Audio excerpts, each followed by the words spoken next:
Hey, what's up guys? I hope that all of you are doing well. So as you know that the One UI 7 update is now on the line after all the updates along with the Android 15 update. Talking about the release date, so the One UI 7 update is expected to be released in the upcoming months.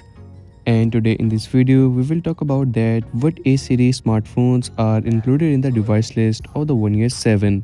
So from Mobile, we have some tentative device list available of the Galaxy A series, which includes the Galaxy A73, A55, A54, A53, and from A35 to A33 device list as well, and from A25 to A23. And in the end, A15, 14, and 13 are also included in the device list of the One UI 7. But keep in mind that this is not the official device list. I will keep you updated when the official device list will be released.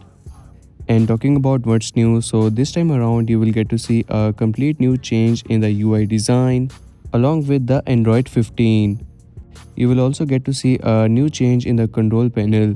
As we know that with the One UI 6 we got a new control panel design. Now with the One UI 7 update we will get to see a redesign in the control panel as well. One of the most exciting features with the upcoming One UI 7 update is the new UI design. Also, by the way, the One UI 7 beta program is also out now. So if you are eligible for the One UI 7 beta version, so do check it out as well. And if you want to get to see an early access to the clock widgets of the One UI 7 without updating to the One UI 7 beta version, so do visit the link mentioned in the description as well. And that's all for today's video. This was a quick video to tell you about the One UI 7 device list for the A series. If you are new on this channel, so make sure to like and subscribe.